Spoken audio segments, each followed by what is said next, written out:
नमस्कार बच्चों, जय श्री कृष्णा। स्वागत है आपका 12th होम साइंस की क्लास में। तो बच्चों, हम 11th लेसन पढ़ रहे थे शिशुअवस्था में पोषण। बच्चों, कल हमने इस लेसन के अंदर स्तनपान की विधियाँ और पशु दूध, इसके साथ साथ हमने पाउडर का दूध, इसके बारे में अध्ययन किया था। आज हम बच्चों इसके अंदर 6 से 12 वर्ष के बच्चों के लिए पोषण या फिर उनके आहार के बारे में अध्ययन करने जा रहे हैं। तो चलते हैं बच्चों हम टेक्स्ट बुक के।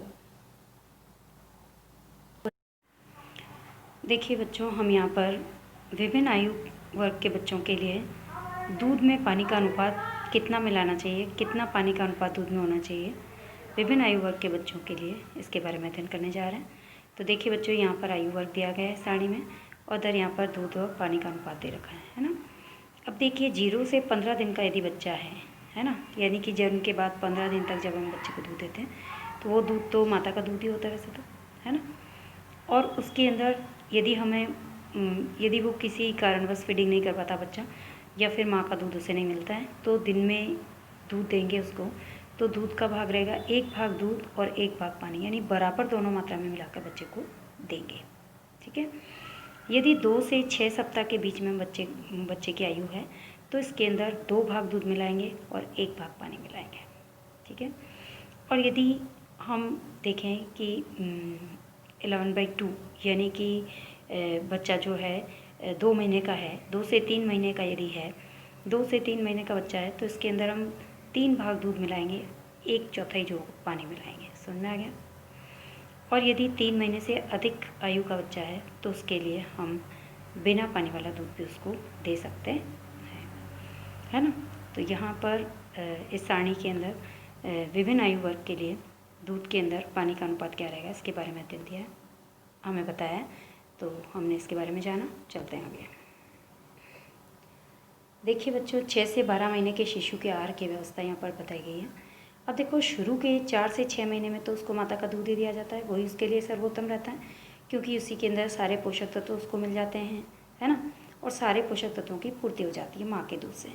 लेकिन जैसे जैसे शिशु की आयु बढ़ती जाती है वैसे वैसे उसकी पौष्टिक आवश्यकताएं भी बढ़ती जाती है। अब उसकी पौष्टिक आवश्यकताओं की पूर्ति करने के लिए उसको थोड़ा सा ऊपर से जो है आहार देना आवश्यक होता है ना।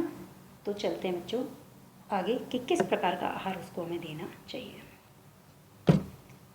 अब देखिए बच्चों, स्तन त्याग क्या होता है। स्तन त्याग से यहाँ पर ये मतलब है कि शिशु को माँ का दूध जब छुड़ाना होता है, साथ ही उसको विभिन्न प्रकार के मिश्रित आहार थोड़ी थोड़ी मात्रा में देने होते हैं, तो स्तनपान को धीरे धीरे कम किया जाता है ना। शिशु को ऊपर का आहार दे करके उसका धीरे धीरे स्तनपान कम किया जाता है। इसको हम क्या कहते हैं, स्तन त्याग कहा जाता है।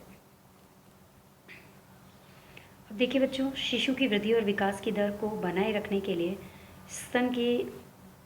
स्तन के दूध के अतिरिक्त दिए जाने वाले ये जो आहार होते हैं ये क्या कहलाते हैं, पूरक आहार कहलाते हैं या फिर अनुपूरक आहार कहलाते हैं, या फिर इनको हम परिपूरक आहार भी कहते हैं। आगे सुने कि भाई हम चाहते हैं कि शिशु की वृद्धि और विकास अच्छा हो, और तो उसको स्तन के दूध के साथ साथ जो ऊपर से आहार दिया जाता है, जो पूरक आहार दिया जाता है, जो भी उसको खिचड़ी है, दलिया है, दाल का पानी है, सूजी है, सेरेलैक है, जो भी खिलाया जाता है ऊपर से, है ना, चावल का पानी है, दाल का पानी है, तो वो क्या कहलाता है, पूरक आहार। उसको क्या कहते हैं, पूरक आहार, या फिर उसको अनुपूरक आहार भी कहते हैं या उसको परिपूरक आहार भी कहते हैं।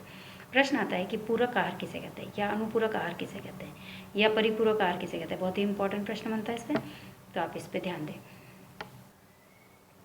अब देखिए, जैसे जैसे शिशु की उम्र बढ़ती जाती है वैसे वैसे मातृ स्तनों से दूध का निर्माण भी कम होता है ना।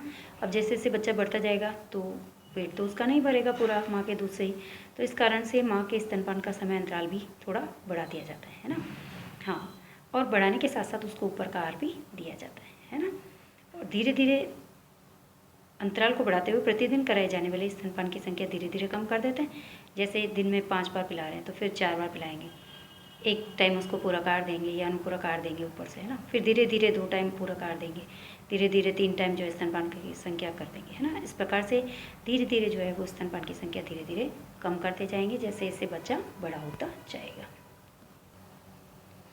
अब देखिए, माता को स्तन त्याग की प्रक्रिया जो है 6 महीने से शुरू कर देनी चाहिए। यहाँ पर आपकी बुक में कहा है 6 महीने से शुरू कर देनी चाहिए।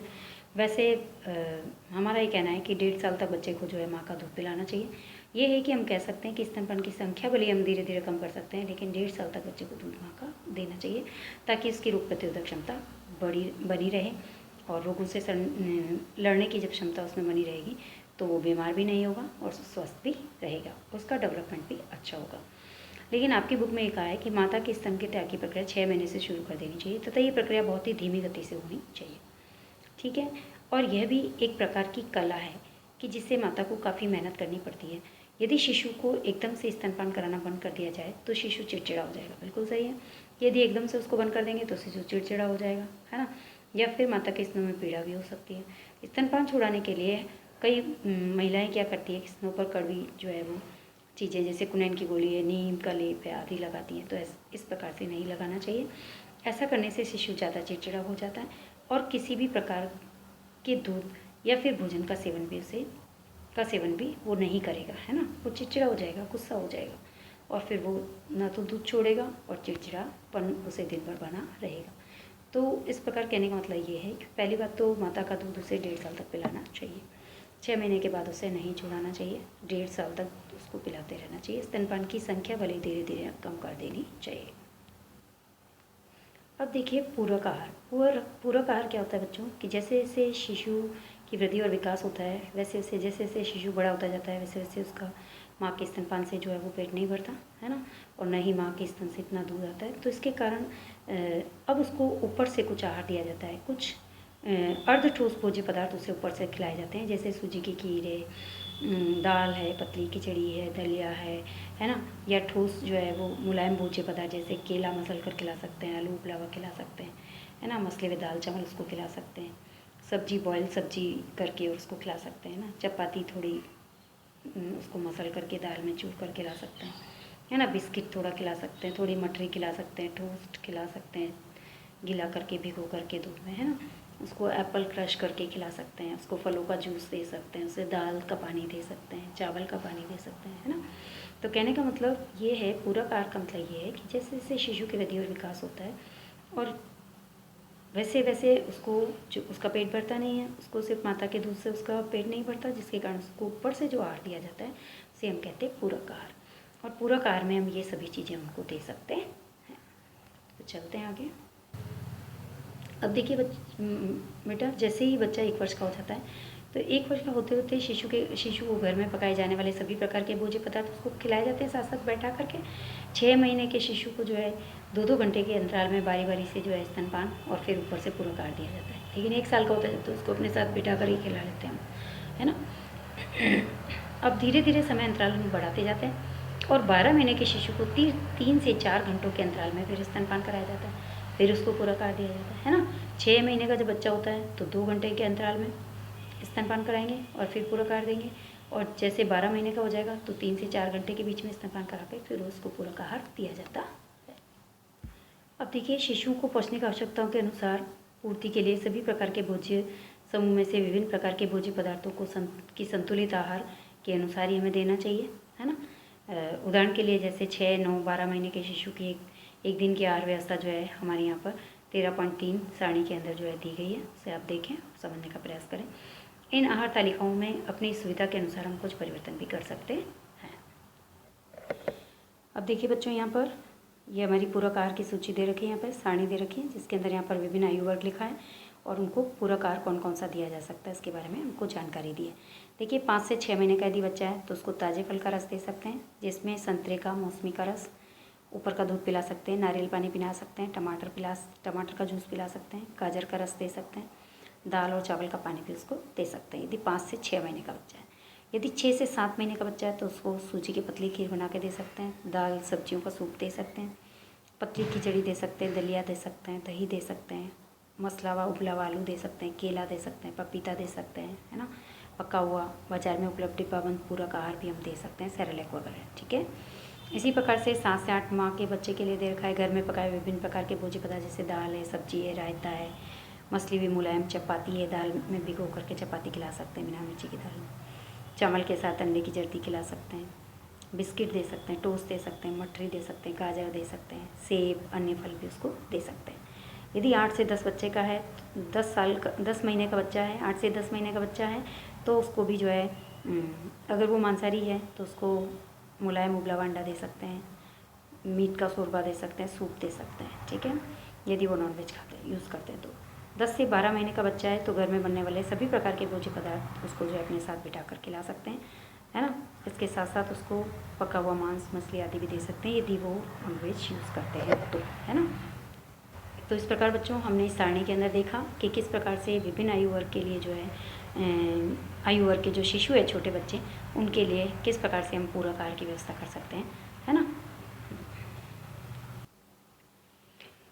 अब देखिए बच्चों, शिशु को पूरक आहार देते समय हमें निम्न बातों का ध्यान रखना चाहिए। सबसे पहले तो जो आहार हम दे रहे हैं वो शिशु के विकास को ध्यान में रखते हुए होना चाहिए, है ना। ऐसा नहीं है कि बच्चा तो 5-6 महीने का हम उसको रोटी खिला रहे हैं, है ना, सब्जी खिला रहे हैं मिर्ची वाले, तो उसकी विकास, उसकी आयु वर्ग को देख करके फिर हमें उसको पौष्टिक आवश्यकता के अनुसार ही हमको उसको आहार देना चाहिए। और जो उसे आहार दे रहे हैं वो पोषक तत्वों से युक्त होना चाहिए। इसके बाद एक बार में केवल उसको एक ही नया पदार्थ उसके आहार में सम्मिलित किया जाना चाहिए। अच्छा, शुरू के अंदर शिशु जो होगा भोज्य पदार्थ को जो है मुंह से बाहर निकाल देगा। जब भी हम उसको नई चीज़ खिलाएंगे तो उसको पहली बार में बाहर निकालेगा। तो जब वो बाहर निकालता है तो इसका मतलब ये नहीं है कि भोजन उसे पसंद नहीं आया है, बल्कि इसका कारण यह है कि शुरू में उसको बच्चे को निकलना नहीं आता है, मुँह में घुमाना नहीं आता है, चबाना नहीं आता है ना, तो इसीलिए वो बाहर निकालेगा। फिर धीरे धीरे वो उसको प्रैक्टिस हो जाएगी और ऑटोमेटिक वो अच्छे से खाने लगता है। अब देखिए, नए आहार की जो मात्रा होगी वो एक समय में बहुत थोड़ी होनी चाहिए। शिशु को नियमित समय पर और आनंददायक वातावरण के अंदर आहार परोसा जाना चाहिए। ऐसा नहीं है कि उसको खुले में ले जाकर अच्छे से उसको खिलाना चाहिए, है ना। उसके लिए अच्छा सा एटमॉस्फेयर क्रिएट करना चाहिए, खिलौने विलौने उसके पास रखकर उसका ध्यान डाइवर्ट करके फिर उसे खिलाना चाहिए। प्रारंभ में शिशु को तरल भोज्य पदार्थ ही देने चाहिए, धीरे धीरे फिर अर्धठोस और फिर उसके बाद ठोस पदार्थ प्रारंभ करने चाहिए, सही है ना। शुरू में लिक्विड, फिर थोड़े अर्ध ठोस पदार्थ, है ना, और फिर उसके बाद जो है हम कह सकते हैं कि पूर्ण ठोस पदार्थ हम दे सकते हैं साल भर का हो जाए तब। अब फलों का जूस जो है उसको कप में ही देना चाहिए, उसको बोतल में नहीं देना चाहिए।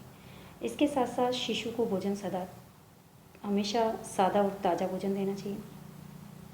सिंपल होना चाहिए, बिना मिर्ची का होना चाहिए, बिना मसाले का होना चाहिए, ताज़ा फ्रेश होना चाहिए।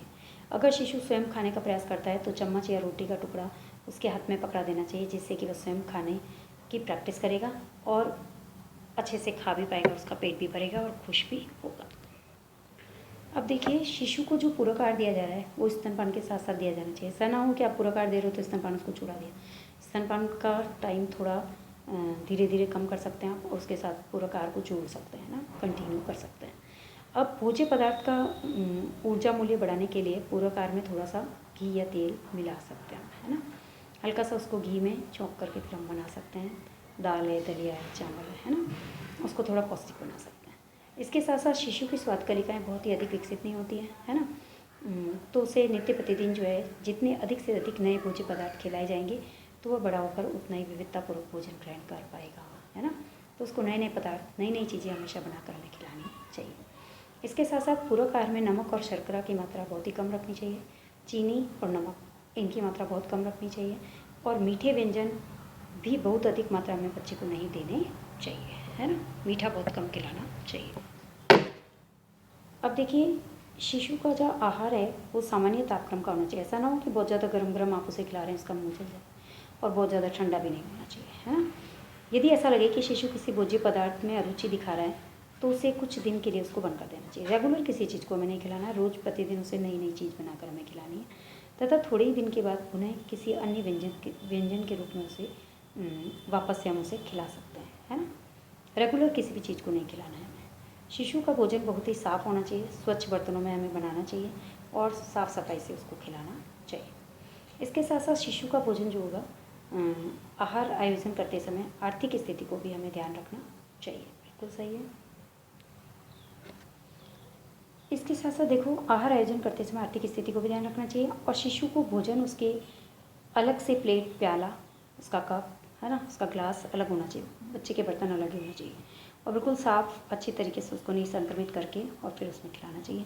प्लेट और प्याले कांच और चीनी के मिट्टी के बर्तन नहीं होने चाहिए, और उनकी किनारियाँ तीखी नहीं होनी चाहिए, नहीं तो बच्चे के लग भी सकती है। तो इस प्रकार बच्चों, हमने देखा कि किस प्रकार से शिशुओं को पूरक आहार देते समय हमें किन किन बातों का ध्यान रखना चाहिए, किस प्रकार से हमें जो है वो उनको पूरक आहार देना चाहिए, है ना। तो बच्चों आज हमारा लेसन यही कंप्लीट हो रहा है और धन्यवाद बच्चों। जय श्री कृष्ण।